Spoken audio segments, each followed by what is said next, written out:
Yun pa lang, sapat na para masabi mo that you have everything.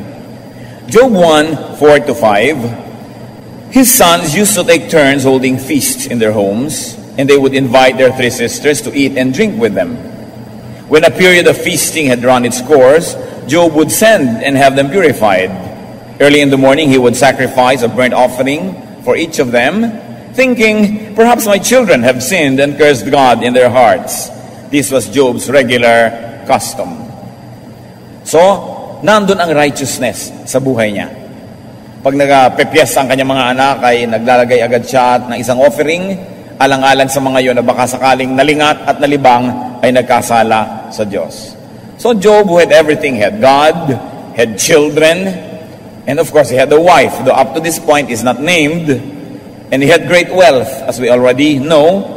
Therefore, he had a very good name. He was called the greatest man in all of the East. He had prestige. Obviously, because there's no mention of any illness, he had good health.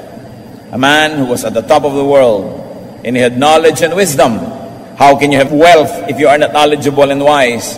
And much more, how can you maintain wealth if you were not knowledgeable nor wise?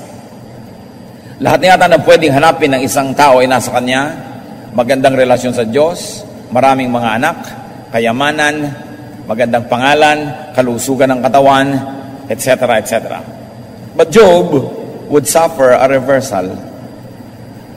Magkakaroon po ng pagbaligtad ang takbo ng kanyang mundo, maiiba.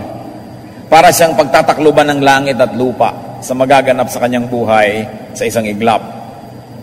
With God's permission, Job would lose so much.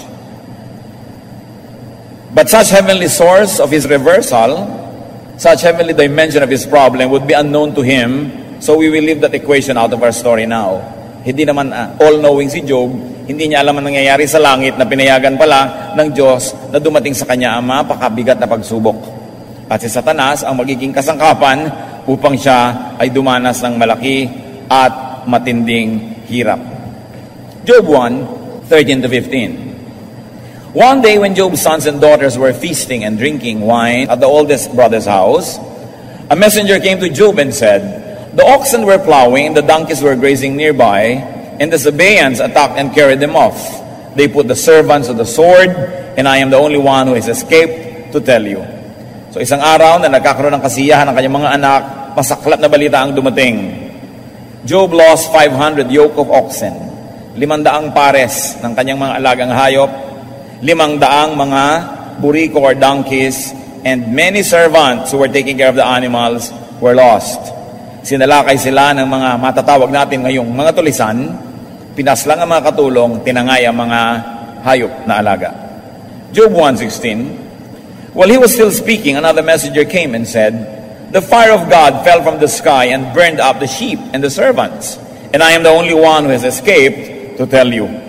Hindi pa man lang napapagot ang masamang balita at hindi pa natatapos magbalita yung nagdala ng kwentong ito, dumating ang isa pang katulong at isa pang masaklap na balita ang kanyang daladala. Hindi naman tao ngayon ang pinagmulan ng dilubyo, galing sa langit umulan ng apoy, natupok ang mga tupa na alaga ni Job. At pati ang kanyang mga katulong ay natupok, isa lang ang nakaligtas para may makapagbalita sa kanya. Sa isang araw na wala lahat yung una, nadagdagan pa ng 7,000 mga tupa at maraming mga katulong. Job 1:17. While he was still speaking, another messenger came and said, the Chaldeans formed 3 raiding parties and swept down on your camels and carried them off. They put the servants to the sword, and I am the only one who has escaped to tell you. Comfort na sana na may natitira pa siyang mga kamelyo dahil may 300 pa siya, pero sinulakay na naman sila ng ibang uri ng mga tao, inagaw ang mga hayop, pinatay ang kanyang mga katulong, at isa lang ang nabuhay para dalhin ang balita sa kanya. Sa isang araw, Job who had everything could say, Job, I who have nothing. There was a reversal, a very sudden, difficult, and very, very tragic reversal. All in a day, Job lost all his material wealth. Kung may natira man sa kanya, konting-konti na lang, pero ang talagang pinaggagalingan ng kanyang kabuhayan at kayamanan ay nalipol. Job 1:18-19, akala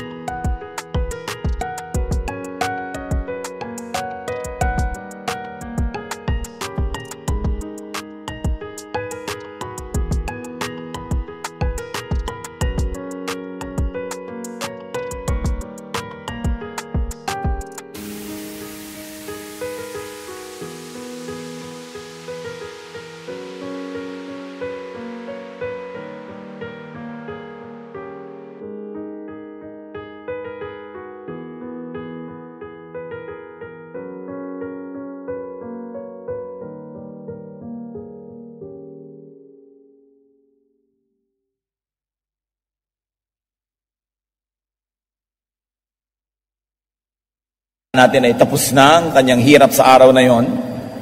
While he was still speaking, yet another messenger came and said, "Your sons and daughters were feasting and drinking wine at the oldest brother's house, when suddenly a mighty wind swept in from the desert and struck the four corners of the house. It collapsed on them, and they are dead, and I am the only one who has escaped to tell you." Parang saving the worst for last. Habang nagpipiging ang kanyang mga anak, ay nagkaroon ng isang napaka-lakas na hangin na umihip galing sa disyerto.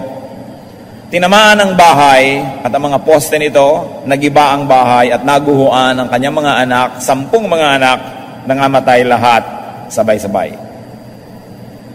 All in a day, Job lost all his wealth and now all his children. Anong gagawin ng isang tao sa ganitong kalagayan? Job 1:20-22.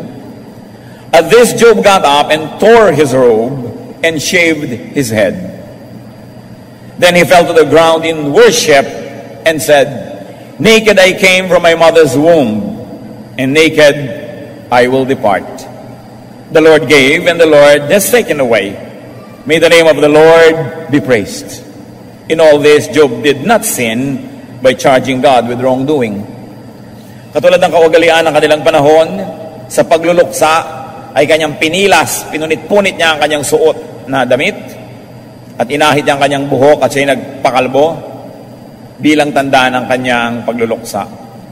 At pagkatapos ay nagpatira pa siya sa lupa at sumamba sa Diyos. Sabi niya, "Hubad naman akong nanggaling sa sinapupunan ng aking ina, hubad akong dumating sa mundong ibabaw, hubad din akong aalis dito. Nagbigay ang Diyos, bumawi ang Diyos, purihin nawa ang kanyang pangalan." At sinabi sa Biblia, hindi siya nagkasala sa pamamagitan ng pag-iisip ng masama laban sa Diyos. So, Job who had everything became Job who had nothing, but pwede naman pala siya maging Job, I who have something left. May natira naman. Job still had God. Job still had faith and submission to God's will. Job still had worship. He still had righteousness. At yun lang ay sapat na para ang isang tao ay mabuhay at mabuhay na muli. Nawala ang lahat, subalit hindi nawala ang Diyos sa kanyang buhay. Hindi rin nawala ang kanyang pananalig. At siya'y sumamba pa. Hindi sapat na malungkot ka, hindi ka nasasamba. Wala ka sa mood, hindi ka nasasamba. Lalo siyang sumamba. At pinarangalan pa niya ang pangalan ng Diyos. Tinanggap niya na bawian man siya, hindi bale, nakahiram naman siya. Wala naman siyang dala sa mundo, so anong isasama ng loob niya na mawala uli siya ng bitbit? Kung sakali mang sa kamatayan ay mahirap siya at walang-wala, ipinanganak naman siyang wala rin namang dala. Yan ang napakagandang katangian ni Job na naging lakas ng kanyang kahinaan, naging liwanag ng kadiliman ng kanyang buhay. Pero hindi pa sapat yon. Job 2:7. Satan afflicted Job with painful sores from the sole of his feet to the top of his head. Nagkaroon siya ng mga bukol, mga galis, nagkaroon siya ng mga kung ano-anong sakit sa balat, na masakit na, mahapdi, ay ubod pa ng kate. At ang mga sugat na ito, pag nagnanaknak, pag kumakatas, ay gustong-gustong dapuan ng langaw, sapagkat ang mga langaw ay nangingitlog sa anumang bahagi ng taong mainit at basa. Kaya mga Arabo ay mga nakabelo dahil nangingitlog ang langaw sa kanilang mata. Isang dapo makakapangitlog. Sa katunayan, maraming mga Arabo na may mga uod na nakatira sa loob ng mata nila sapagkat doon nag-itlog ang mga insekto. Dahil sa kakulangan ng moisture, pati ikaw, iitlogan ka ng mga sari-saring hayop. Ito ang naranasan niya. Pagkasakit-sakit, pagkakatik-kating mga sakit sa balat, mula sa kanyang anit sa tuktok ng ulo hanggang sa talampakan. Job 2, 8-10. Then Job took a piece of broken pottery and scraped himself with it as he sat among the ashes. His wife said to him, "Are you still holding on to your integrity? Curse God and die." He replied, "You are talking like a foolish woman. Shall we accept good from God and not trouble?" In all this, Job did not sin in what he said.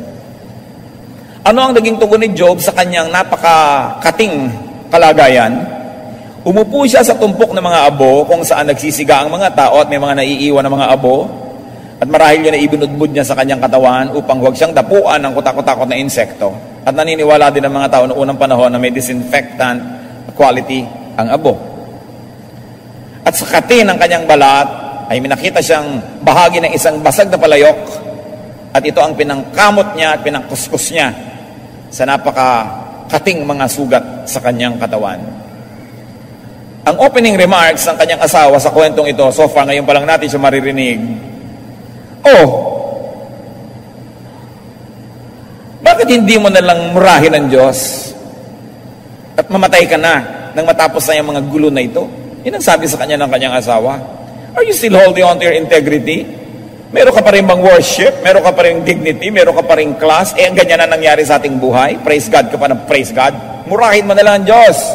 Sumpa mo ang Diyos sa nangyari sa iyo. At pagkatapos, mamatay ka na. At siya ay nangatwiran sa kanyang asawa. Sabi, bakit yung magsasalita ng ganyan? Para kang isang babaeng hangal. Hindi ka ba isang babaeng marangal? Ikaw si Mrs. Job.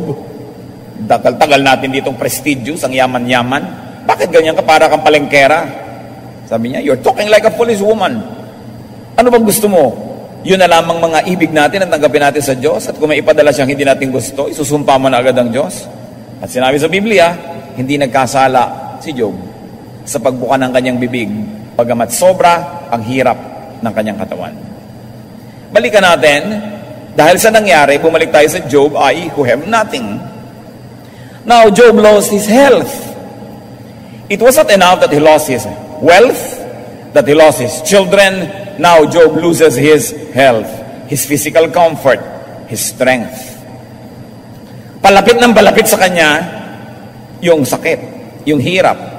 Sasabihin niyo ba, hindi bale, malayo sa bituka. Pero ito palapit ng palapit.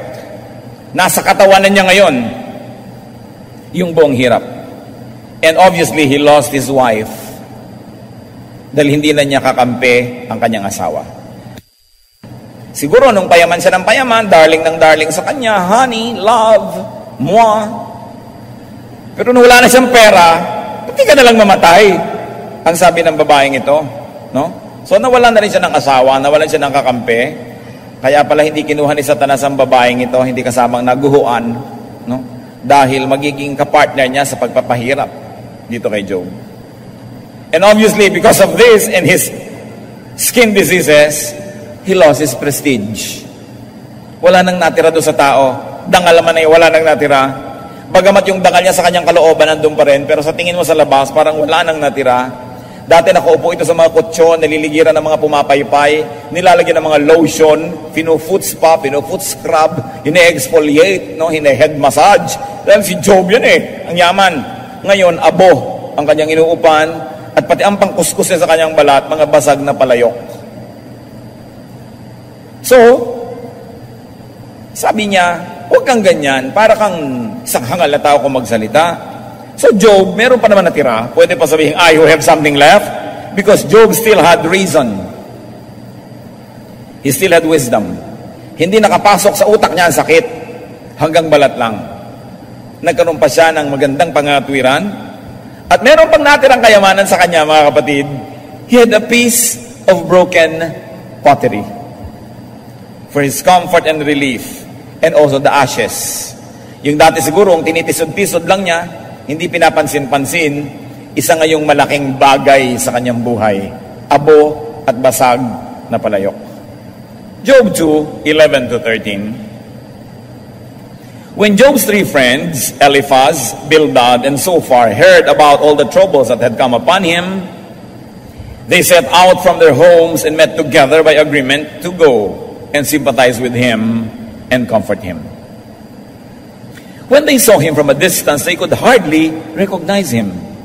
They began to weep aloud, and they tore their robes and sprinkled dust on their heads. Then they sat on the ground with him for 7 days and 7 nights. No one said a word to him because they saw how great his suffering was. So, Job, I have something left. He still had friends and he had company. Tatlong kaibigan niya na nanirahan sa malayo, si Eliphaz, si Bildad at si Zophar, ang nag-text sa isa't isa, have you heard of what happened to Job? Magkita tayo sa Starbucks at sabay-sabay tayong pumunta. Kita-kits sila. Sabi, tayo'y makikiramay. So sabay-sabay silang dumating at malayo pa lang, hindi nila nakilala si Job. Kahit napalapit na at nung kanilang makilala ay sila ay umiyak, nanangis sila. Pinilas din ang kanilang mga damit dahil sobrang kalunos-lunos ang inabot nilang eksena. Napaka-indiscreet naman ng mga ito, no? Di ba tayo naman, kahit may dadalawin kang nangayayat, hindi ka naman nagpapalatang, ba't ganyan ang itsura mo? Medyo kino-comfort mo, ba't nagmamaang-maangang kang nangayayat siya? Sila talaga, bakit ka nagkaganyan? Sobrang lungkot ang inabot ng magkakaibigan. Wala silang masabi. So nanahimik sila, umupo doon 7 araw at 7 gabi, kasama ni Job sa tumpok ng mga abo. Alam nyo, pag merong pong nangyayaring mahirap sa ating kapwa, kung wala kayong masasabing mabuti, manahimik na lang kayo. Hindi yung namatayan yung kapwa mo, sabi, ganyan talaga, una-una lang. Nonsense. Hindi naman nakaka-comfort yan. Titingnan mo yung patay, para lang siyang natutulog. Eh, nakabarong Tagalog, tulog. Yung wala ka lang masabi, gusto mo mag-comfort, yan ang tinatawag ng mga pakonsuelo de bobo. Mabuti pa, manahimik ka na lang, tulad ng ginawa nila. Enough na yung presence mo as your speech. Nanahimik sila 7 araw. Job 3:1, after this, Job opened his mouth and cursed the day of his birth. Yung nagkaroon ng hirap sa buhay, ang binigyan nila ng pribilehiyong unang magsalita. So he was going to set the trend, he was going to set the tone for their discussion. Binigay nila yung privilege na yon kay Job. Hindi yung, ano nangyari sa'yo? Ba't ka nagkaganyan? Nanahimik lang sila. Hinayaan nila magsalita yung pasyente. At sa pagbukas ng bibig ni Job, sinumpa niya ang araw na siya isinilang. Hindi niya sinumpa ang Diyos, ha? Sinumpa niya yung araw na sinilang siya. Mabuti pang di ako isinilang. At ang haba-haba ng poetry tungkol doon, basahin niyo yung book. Pero ganun lang ibig sabihin. So niya, mabuti pa, hindi na ako ipinanganak. Kung ganito rin palang aabutin ko sa buhay. So, Job, who had something left, has what? He still had a voice. Alam nyo, pag nawala na kayo ng kung ano-ano, dapat mabuti na kayo magbilang ng natira. At makikita nyo, may mga natira pa rin. Katulad ng binilang na rin natin ng mga basag na palayok. No? Binilang na rin natin ng 3 kaibigan. Siguro, libo-libo yung nawala, pero may 3 natira. At ngayon, may tinig pa siya. Meron pa siyang rason. Meron pa siyang isip. And he had a voice to express grief. Alam niyo po, sa isang nalulungkot, sa isang nagluluksa, sa isang nagkakaroon ng trahedya, napakalaking bagay na maipahayag ang lungkot. Hindi yan sinusuppress. Kaya yung mga sinusuppress yan, dahil bigla silang naninigas, nahihimatay, hindi nila na ipapahayag. Mabuti yung naipapahayag. Isa rin yung kayamanan na nakakapagpahayag. And when his friends began to blame him, actually they did that later, Job voiced out, Job 6:14, a despairing man should have the devotion of his friends, even though he forsakes the fear of the Almighty. Kasi nagtatanong siya, bakit nagkaganito? Bakit na lang ako'y sinilang? Ang hirap-hirap ng buhay, etc., etc. At sabi sa kanya ng kanyang mga kaibigan, siguro may kasalanan ka, aminin mo na. Kasi kung wala kang kasalanan, di ka naman magkakaganyan. Matakot ka sa Diyos. Huwag kang magreklamo. Huwag kang mag-complain. Pero sinabi naman sa atin ng Bible, hindi siya nagkasala eh. Nagrereklamo siya dahil yun naman talaga nararamdaman niya. Pero hindi naman siya nagalit sa Diyos mismo. Nagalit siya sa sitwasyon niya, ba't ganito ang buhay ko? Kaya ang sabi ng kanyang mga kaibigan, siguro, matakot ka sa Diyos. At ang sagot niya sa Job 6:14, ang tao na desperado, ang taong nalulungkot, kailangan suportahan ng mga kaibigan niya. Kahit pa nga, tumalikod siya sa kanyang banal na takot sa Diyos. Ang ibig niya sabihin, sa mali at tama ako, nagkagani-ganito ako, kampihan niyo naman ako. Suportahan niyo ako sa mali at tama. Sabi, ganoon ang kaibigan. Nandiyan ka para makiramay, hindi para mag-moralize. Hindi para magsabing mali ako, kundi makiramay ka na lang. Because that was not a time for moralizing. Hindi panahon yun para sabihin mong mali ka, tama ka, banal ka, kundi makiramay ka lang. He had a voice to seek comfort and unconditional kindness from his friends. Napakaganda ng definition ng friendship na ibinigay dito ni Job. A despairing man should have the devotion of his friends. Isang pakikipagkaibigan na walang patakaran, lalo't lalo ang kaibigan ay dumaranas ng hirap, sinusuportahan, ano paman. Job 7:11, therefore I will not keep silent. I will speak out in the anguish of my spirit. I will complain in the bitterness of my soul. Nakita natin yung example niya na hindi masama na aminin mo na masama ang loob mo. Hindi masama na magsalita ka at magpahayag ng iyong nadarama. Huwag ka lang makipaggiyera sa Diyos o magalit sa Kanya mismo. Napakalaking bagay. Sabi niya, hindi ako tatahimik. Huwag niyo akong pigilin. Sasabihin ko ang aking nadarama. Job still had the voice to complain and to let out his bitter feelings. At kinausap ni Job ang Diyos. Sabi niya sa Job 17:21, what is man that you make so much of him? That you give him so much attention? That you examine him every morning and test him every moment? Will you never look away from me or let me alone even for an instant? If I have sinned, what have I done to you, O watcher of men? Why have you made me your target? Have I become a burden to you? Why do you not pardon my offenses and forgive my sins? For I will soon lie down in the dust. You will search for me, but I will be no more. So Job had the voice to engage God. Nangatwiran din siya sa Diyos. Dinala din niya yung kaso sa Diyos. Sabi niya, ano na ba naman ang tao para pansinin ninyo? Sino na ba naman ako para hindi nyo tigilang bantayan araw at gabi? Sunod-sunod na mga trial ito nangyayari sa aking buhay. Ba't hindi nyo na lang ako huwag pansinin? Pagpahingahin nyo naman ako, sabi niya. Kung nagkasala ako, ano ba? Wala akong maisip. At kung ako man ay nagkasala, di patawarin nyo na lang ako. Bakit naman sobrang hirap ang aking dinaranas? Sabi ganon, mamamatay na lang ako, maaagnas ako't mawawala na kayo ng mababantayan pag nangyari yan. So bakit di nyo ako pagpahingahin? Yan ang sabi niya sa Diyos. So he had the voice to engage God, to reason with God. At sa Isaiah 1:18 mismo, ang Diyos ang may sabi, come now, let us reason together, says the Lord. Hindi masama mga tuwiran. Hindi masamang humanap ng katwiran kahit mula sa Diyos. To seek justice or mercy. To seek relief or rescue. To seek comfort and healing. Hindi daw nagkasala si Job kahit yon ay kanyang hiningi. So it's okay to ask. It's okay to find answers. But not to charge God with wrongdoing. Maraming kwento yan. Mahabang usapan. Basahin niyo yung buong book. It's poetry. It's beautiful. But the end of the story, although hindi natin kailangan sa kwento natin, pero para naman ma-appreciate natin yung ganda at magkaroon ng punctuation ng kwentong ito, sapagkat hindi niya pinaratangan ng Diyos ng pagkakamali, nagalit siya sa kanyang sitwasyon, nagreklamo siya, pero hindi siya nagalit sa Diyos mismo. Anong naging ending niya? Job 42:10-12. After Job had prayed for his friends, the Lord made him prosperous again and gave him twice as much as he had before.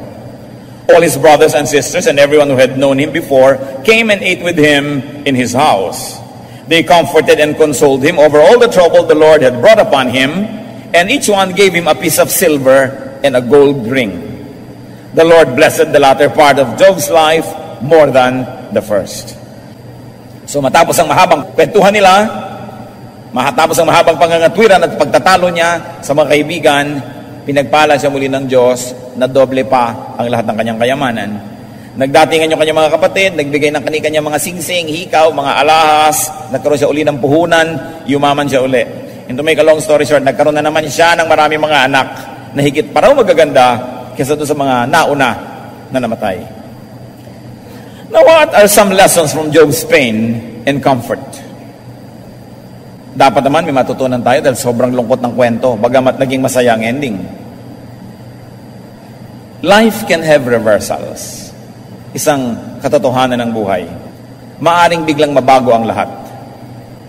Maaring sa gitna ng tanghaling tapat ay dumilim at magkaroon ng bagyo sa buhay ng tao.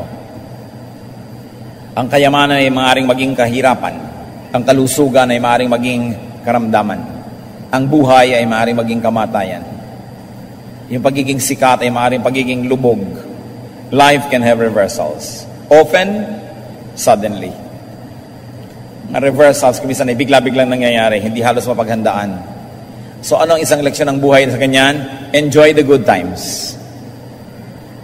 When the times are good, enjoy. Because you are not sure, a reversal might suddenly happen. Another lesson is to be ready and accept the not so good times. Yung mga hindi nagkakasakit ng malubha, yung mga hindi nalalagay sa sobrang panganib, yung mga hindi sobrang naghihirap, kumisan, ang tingin nila sa araw-araw pareho lang boring.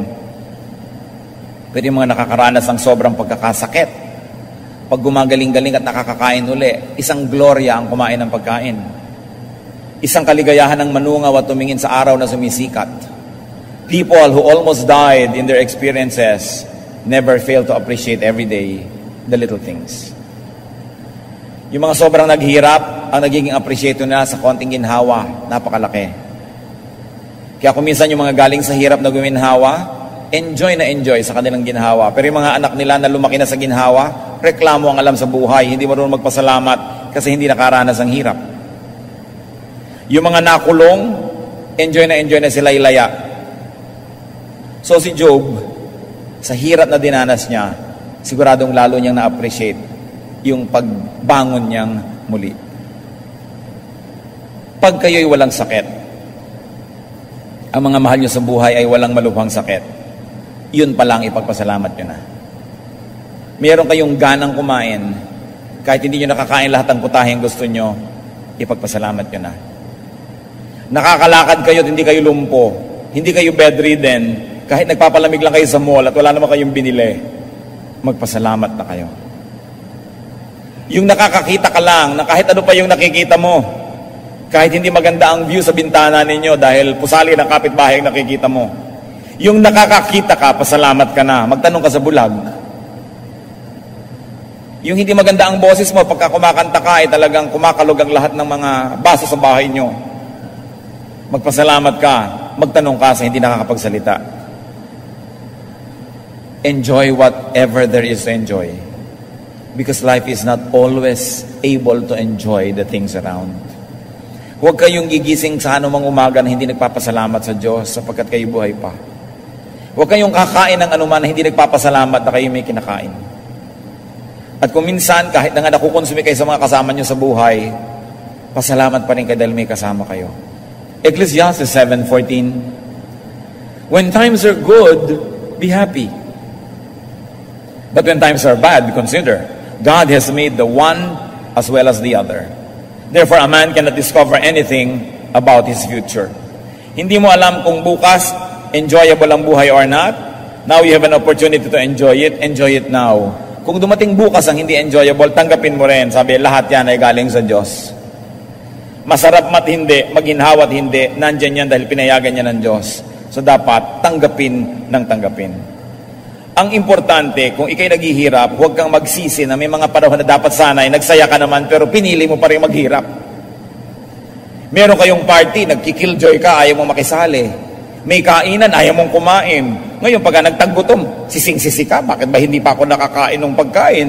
So dapat, kung meron panahon ng kasiyahan, huwag mo nang papalakihin ang mga problema, sama ng loob at inis. Makisaya ka. Kasi hindi mo alam kung kailan uli yun o kung darating pa ba uli sa iyong buhay. Sabi ni Solomon, when times are good, be happy. When times are not good, accept it also. Lahat yan galing sa Diyos. Tulad ng sabi ni Job sa kanyang asawa, you talk like a foolish woman. Gusto mo piliin mo lamang ang tinatanggap mo mula sa Diyos? Kung ano ipadala niya, tanggapin natin.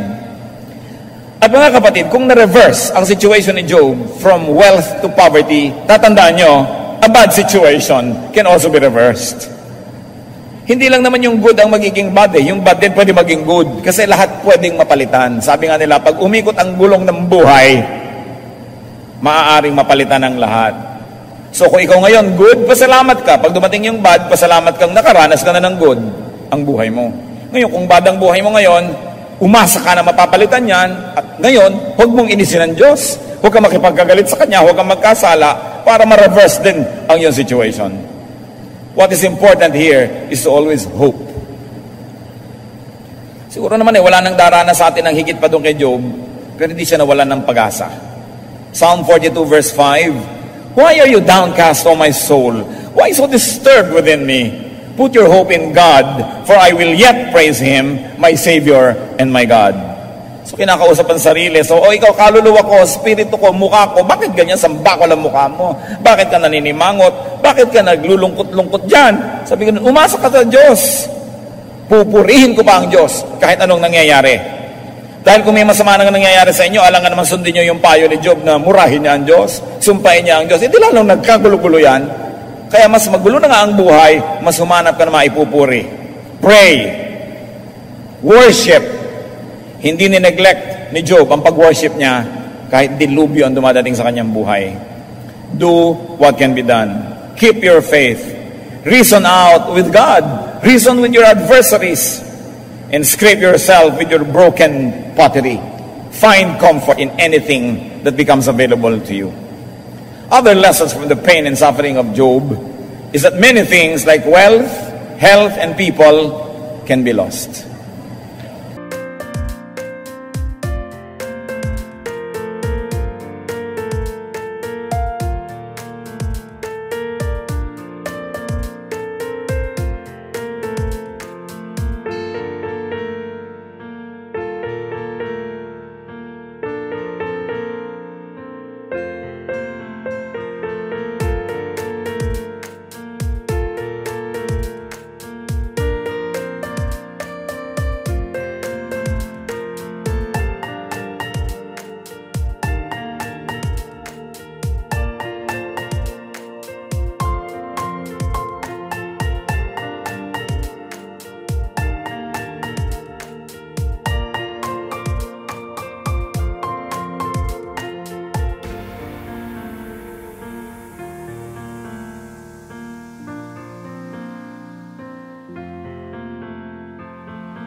But pain and suffering can be met with and can be overcome by continuing faith and hope in God. Kayamanan, kalusugan, kapwa-tao sa ating paligid, lahat yan ay maaaring mawala. But, in spite of this, you can have the ministration of friends. Salamat naman, dumating kay Job si Eliphaz, si Bildad, si Zophar, at nakiramay sa kanya. What is important is to hold on to God, especially in hard times. Of course, mentioning the three friends of Job, it's important in life to make and to keep friends. Yung kaibigan nyo na, huwag na kayo makikipag-away pa, naging kaibigan nyo na nga eh. Sayang naman kung ang magiging ending, kaaway nyo pa. Nag-invest na kayo ng panahon, ng pag-ibig, ng pakikitungo, pakikisama, tapos makakaaway nyo lang, sayang. Make and keep friends. Proverbs 18:24, there is a friend who sticks closer than a brother. Yung mga kaibigan daw na nadadaig pang mga sarili nating kapatid sa laman sa pag-ibig sa atin. So ang tao dapat, you are making friends, cultivating friendships. But of course, the best way to make friends is to be a friend yourself. Proverbs 27:10, better a neighbor nearby than a brother far away. Kung ikaw na nangangailangan ng tulong, mas mabuti pa ang isang kapitbahay na malapit kaysa kapatid mo nga, pero ang layo naman. Lalo ngayon tayo, napakarami mga overseas Filipino workers. Ang dami mo ngang anak, wala namang lahat. Ang dami mo ngang kapatid, wala namang lahat. So mabuti may mga kaibigan. At mabuting nakikipagkaibigan sa kapitbahay. Only foolish people quarrel with their neighbors because your neighbors will torture you. Kailangan nakikipagkaibigan sa kapitbahay kasi ang laki na influensya niyan sa quality of life mo araw-araw. So kung wise ka, makipagkaibigan ka, huwag ka makipag-away.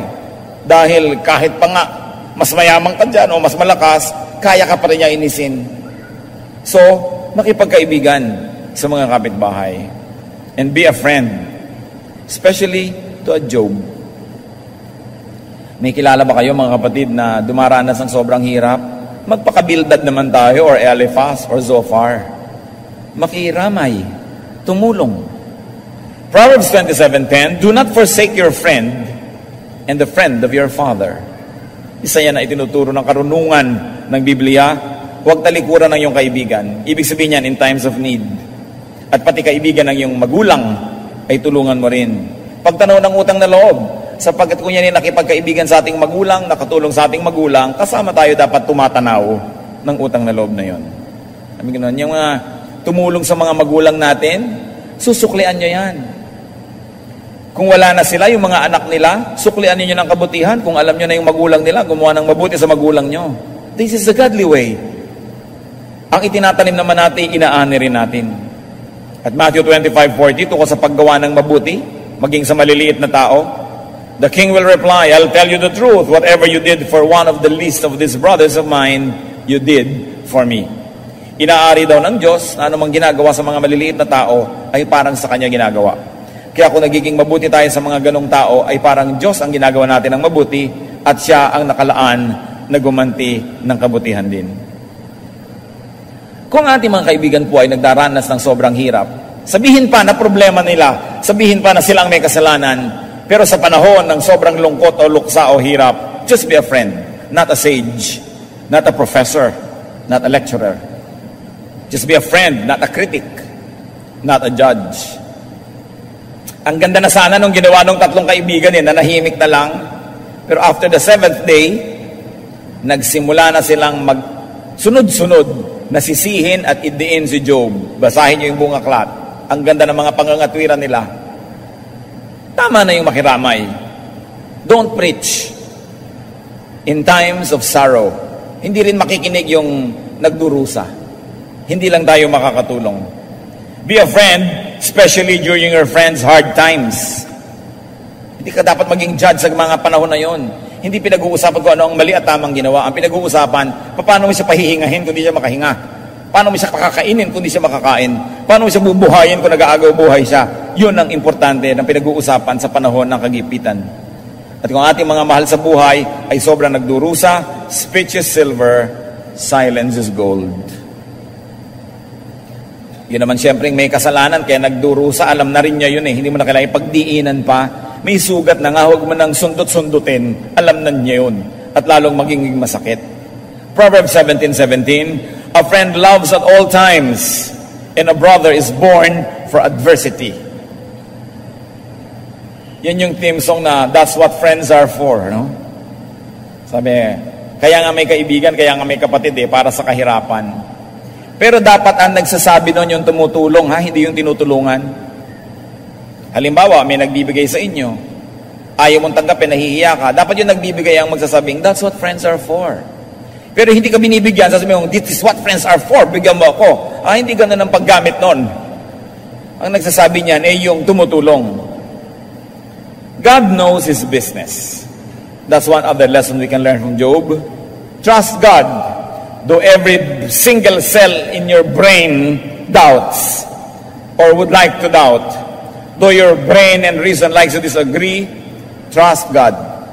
Alam niya ang ginagawa niya, higit sa kaya nating maunawa.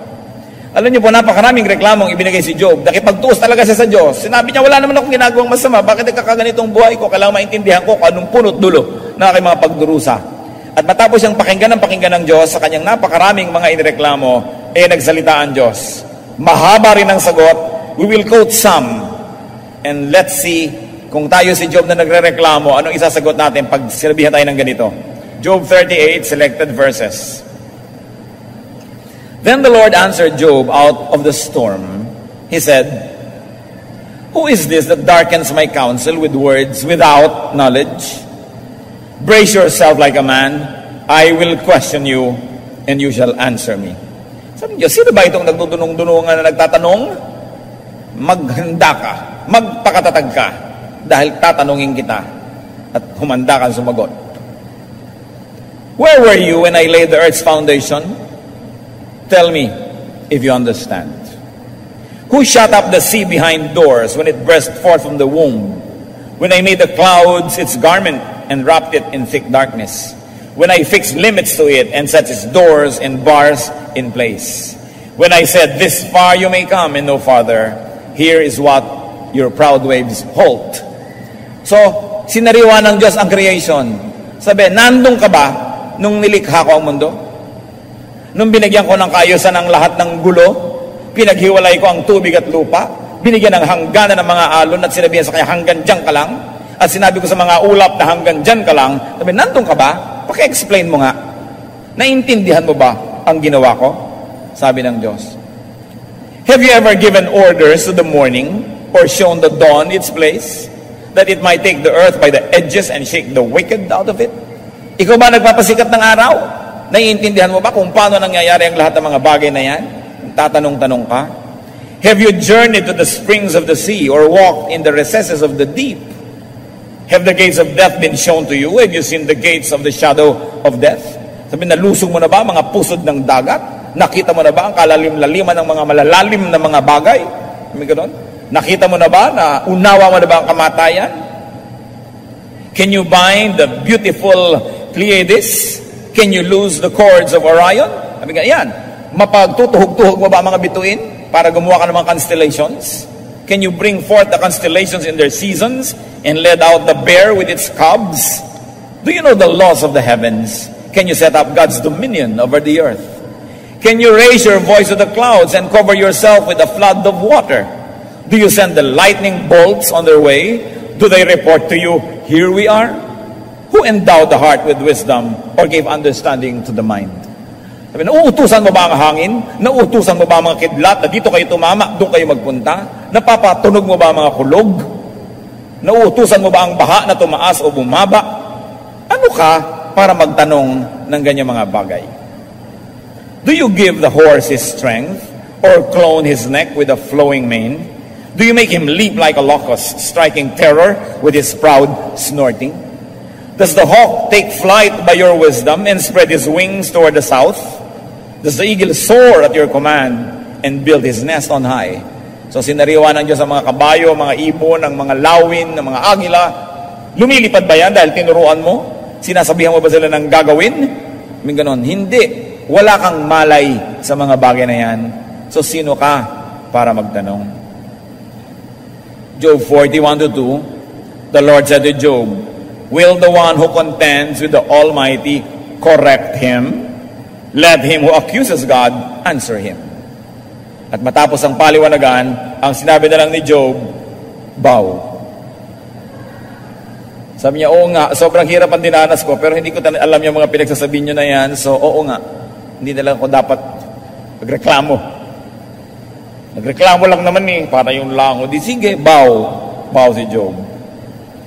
Kaya ang sabi sa Psalm 56 verse 3, when I am afraid, I will trust in you. Yan ang dapat ginagawa ng nagdurusa. Yan ang dapat ginagawa ng nagkakaroon ng takot. Yan ang dapat ginagawa ng hindi alam ko anong gagawin, magtiwala sa Diyos. O baka naman gusto mong ulit-ulitin pa ng Panginoon sa iyo lahat yan. Alam mo ba ang life cycle ng isang bulate? Hindi mo nga alam yan Alam mo ba kung nasusugatan ka, bakit naaampat ang iyong dugo? Bakit tumitigil yan ng pagdugo? Samantalang kanina, dumudugo. Ipaliwanag mo ngayon sa akin, alam mo ba? Ganon. Marami kang hindi alam. Konti lang alam ng tao. So kung kaharap ang Diyos, baw na lang. Huwag magdunong-dunungan sapagkat baka tayo tuusin. Ano pa ang makukonclude natin sa mga dati na naman mga kwentong ito? Hindi na naman bago. In moments of great loss and pain, find, identify, and use your broken pottery and your heap of ashes. Yung dating tinitusod-tisod mo na basag na palayok, pag pala nawalan ka na ng lahat-lahat, magiging kayamanan yon. So pag nawalan ka ng lahat-lahat, luminga ka kapatid, dahil ang Diyos kahit kailan, kahit tayo hinahayaang dumaan sa pagsubok, kahit kuminsan tayo pinapalo, hindi nawawala ang kanyang kabaitan. Lagi siyang nag-iiwan ng isang bagay doon para magamit natin. Tulad nung widow, nung balo na ang kanyang mga anak ay mapapunta sa pagkaalipin dahil naghirap sila, namatay ang asawa niya. Meron siyang konting oil. Yung konting oil ang dumami. Ngayon, si Job naman, merong basag na palayok. Ang mga basag na palayok na yan, maaring tao. Mga tao hindi nyo pinapansin nun. Ngayon, ang lungkot-lungkot nyo. O, eto pala. Nandito nga pala tong pinsang ko na to. Makakapagbigay din yan sa inyo ng comfort kaya hindi nyo pinapansin nung araw. May mga broken pottery. Kung minsan, nabigo kayo sa inyong asawa, o may anak pa kayo, eto. Dati, asawa nyo lang ang star sa buhay nyo. Ngayon, ay, may anak nga pala ko. O kaya, eto na naman, may nanay nga pala ako. Yung nanay na hindi nyo naaalala nung kahit hinihika dahil hibang na hibang kayo sa asawa nyo. Ngayong iniwang kayo, uwi naman kayo sa nanay nyo. Ay, oo nga pala, may broken pottery ako, nanay ko. No? O kaya, mga magkakapatid na nag-aaway-away, mamaya, kayo rin pala yung magdadamayan later. Sila pala yung mga broken pottery. Pagka inaalis ni Lord yung mga buong pottery sa buhay natin, tulad kay Job, may itinitira siya man lang mga broken. Hindi kayo masisiro sa Diyos kahit kailan. Imulat nyo lang inyong mata at may ipangkakaskas kayo na inyong mga galis. May ipangkakamo tayo na ating mga sugat. Merong isang tumpok na abo na dati baliwala sa atin na magiging comfort pala natin yon. Uupo tayo doon para hindi tayo langawin. Mga kapatid, inaasahan ko, hinihiling sa Diyos na wala ngayon na dumaranas ng katulad ni Job. Pero kung meron man, imulat yung mata nyo. May broken pottery para sa inyo. May blessing pa rin. Kahit akala natin noon maliit. Yung dati mga barya-barya yung hindi pinapansin, nakalagay sa mga kahon-kahon, biglang walang-wala kayo, nang inipon nyo, nakabili rin kayo ng isang tanghalian. Mga broken pottery sa buhay. Mga hindi natin pinapansin-pansin na assets, yung pala, pag pinagdugtong-dugtong mo, maitatawid ka rin ng isa raw noon. Or talent. Mga talent na hindi natin pinapansin, pero nung sobra ka naghirap, naalala mong, ay, marunong nga pala akong gumawa ng sagot gulaman, pwede ka naman magtinda. Oo nga pala, marunong akong magganito at magganyan. Yun ngayon ang magiging dahilan para ka makarecover, para magkaroon ng comfort sa buhay. Pero napakahalaga na broken pottery na hindi natin pinapansin kuminsan talaga kadalasan, tao. Tao. Kuminsan ang mga magkakapatid, pag nagkaroon ng kanilang mga anak, nakakalayo-layo na. Tapos pag tumatanda ka, pinapabayaan ka ng mga anak mo, nasusukat mo kuminsan, hanggang dyan lang pala yung mga anak ko na yan, di mo nang pala ako aalagaan, balikan na naman sa mga kapatid mo, nagiging close na naman kayo. Yun pala yung broken pottery mo sa buhay. Tatandaan nyo, pag may mga buong pottery na nawala, meron dyan mga broken, hanapin ninyo yon. Hindi nagkukulang ang Diyos. Laging may inilalaan para hindi tayo masiro. What else can we learn from this? That small and humble things could mean a lot in moments of poverty. Sa panahon ng kagipitan, nagiging malaki yung dating minamaliit. At kung meron pa tayo isang magandang application dyan, mga kapatid, kung meron kayong kilala na nagiging Job ngayon, be a broken pottery to him or to her. Hindi niya kayo pinapansin-pansin nun, pero alam nyo ngayon, may maitutulong kayo, tulungan nyo. Hindi nyo alam kung kailan ang panahon na darating na kayo naman ng mga kailangan ng mga broken pottery. Pasalamat tayo pag hindi tayo yung Job.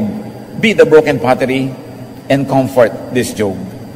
Be the heap of ashes and protect him from the flies. Hindi na uubos ang blessing ng Diyos para sa iyo.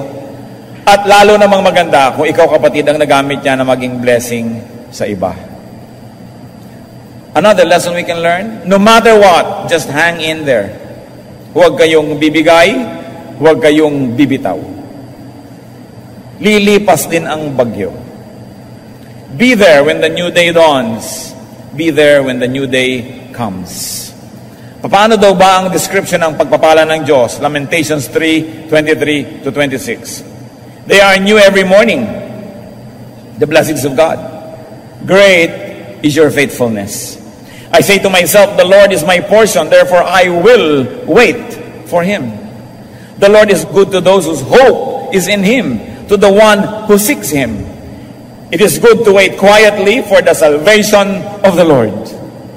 Kung kayo dumadanas ng sobrang hirap ng loob, hirap ng katawan, hirap ng pananalapi, hirap ng anuman, wait patiently for the salvation of the Lord. Hindi ito salvation na daling ka sa langit. Hindi. Salvation from this problem. Salvation from this sorrow. And it is good to patiently and quietly wait for the Lord. Hindi niya nalilimot ang ating kalagayan.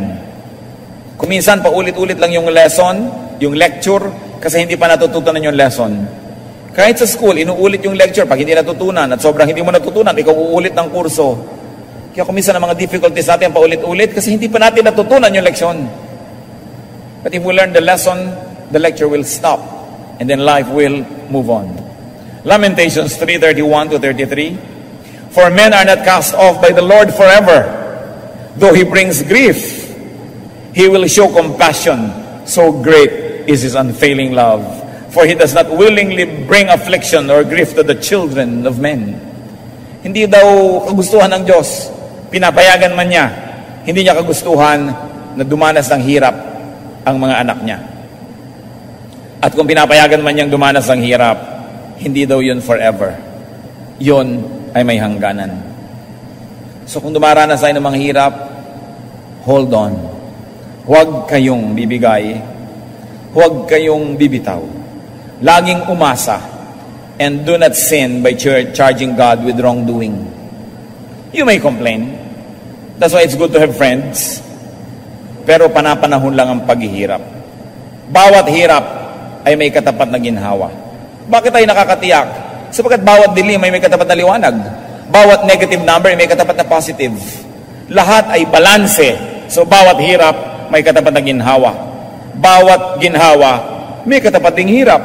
So hindi ka naman basta yumayaman na lang nang wala ka ibinabayad doon. Hindi ka naman basta rumurunong nang wala kang sakripisyo. Sapagkat lahat ay may katapat. So, tumapat ka ng maluwag sa kalooban. Kung ito ngayon ang katapat mo, harapin mo siya, gugulong din ang buhay, maiiba ang katapat mo bukas. Huwag mong ibalaho ang iyong sarili, don't get stuck by committing sins against God. Tumapat ng maluwag sa kalooban, sapagkat naibalanse ang buhay. Ano ba ang kalagayan natin ngayon? Pwede bang tayo ngayon yung Job? O tayo yung kaibigan? Pwede rin tayo yung asawa. Hirap na nga yung tao. Lalo pang pahihirapan. Pwedeng nagiging ganun tayo. Sino kaya tayo dyan? Aming Diyos, kami po ay humihingi ng pagpapala sa inyo. Lalong-lalo. Kung may mga kasama kami ngayon dito, Panginoon, talagang dumaranas ng hirap, ng takot, ng pangamba, ng paghihirap. Panginoon, patibayan mo ang pananalig namin sa inyo. Imulat mo kami sa mga leksyon na ito ng buhay ni Job. At kung kami naman, Panginoon, ay privileged enough at this moment not to be the Job, teach us to be the friend. Teach us, O Lord, to be the broken pottery that can alleviate suffering, that can bring some comfort. At nawa, huwag mo kaming makita kahit kailanman na nagiging tulad ng asawa ni Job. Nagdurusa na nga ang kapwa, lalo pang pinahihirapan ang loob. Ipakita mo sa amin, Panginoon, ang pag-asa.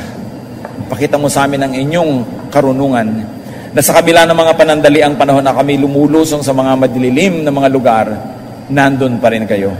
Even though we walk through the valley of death, we will fear no evil because you are with us. Your rod and your staff, they comfort us. Lalong-lalo ngayon sa mga kapatiran, Panginoon, na may mga pagdurusa sa buhay, iniaangat namin sila.